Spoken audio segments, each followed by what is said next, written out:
Joining us to discuss the Labour leadership contest are Labour TD Robert Dowd, former party member and now independent TD Tommy Browne, Sinn Féin Senator David Cullinane, and we're rejoined by journalist Catherine Halloran. Well, Sinn Féin, David, what Tommy's saying is very close to what your policies are, I think, aren't they? Well, there would generally, but I don't believe that a change of Labour leadership is going to make any difference whatsoever to the people of this state. The people passed judgment on the Labour Party in the local and the European elections. And do you not think people look at personalities and it's all policies? I believe that they will look at the policies, because if you look at... But the personalities, will they look at those too? Well, first of all, if I can finish, you can't divorce the personalities from the policies, because both personalities who are standing for the leadership of the Labour Party have been responsible for the cuts which people are hurting from. If you look at the performance of Joan Burton as the Minister for Social Protection, she is the Minister which cut rent supplement, she is the Minister which cut lone parent, she is the Minister which cut payments to carers and people with disabilities, she is the person who is responsible for all of the cuts in her department and stood over those Can you find cuts. anything good to say about it at all? Well, it's not her personally. I think it's the policies of the Labour Party and government which people are hurting from. And I don't believe that the people will see any change of policy. If you look at the promises the Labour Party made before the last election, and Robert has to take responsibility for this as well, they went into the election and said, we are going to give a very clear, solemn commitment that we will not cut child benefit. Well, on two occasions, they voted for a cut in child benefit. They also said they would not increase college fees. But Robert voted for an increase in college fees, and he voted for a cut in child benefit, as did Joan Burton. Can I put those questions to him now? Just give it.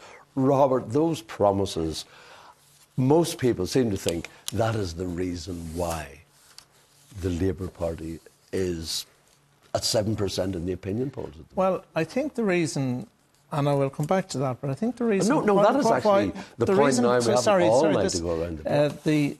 The reason why we did badly in the local elections was primarily because people find they have less money in their pockets now than when we came. And do you not think that honouring your promises is serious?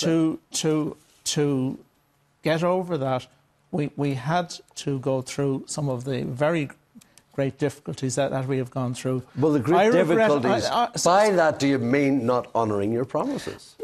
By the great difficulties, I mean the hugely economic straitened circumstances that this country was in. Yes, but you mean as regards,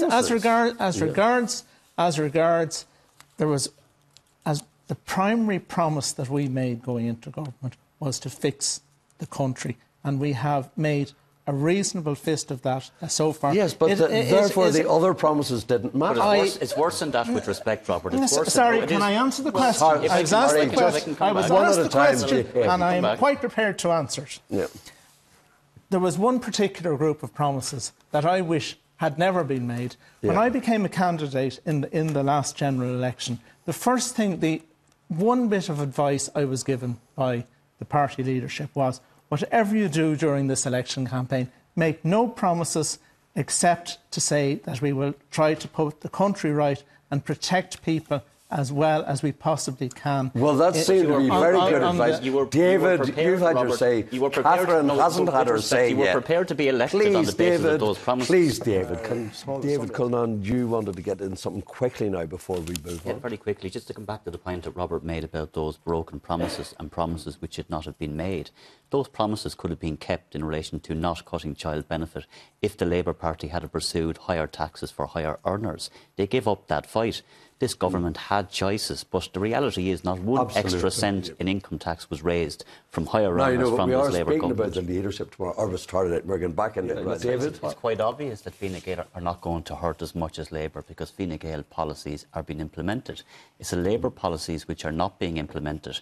And when Robert said that Labour went into government to save the country, is saving the country about hurting those on welfare, hurting low and middle income families, while at the same time not asking those with the deepest pockets to pay one extra cent in income tax? Well, I suppose that's the reason why the Labour Party are getting hammered. Hurt there. Like, a lot of people did, you know, like it just wasn't your supporters.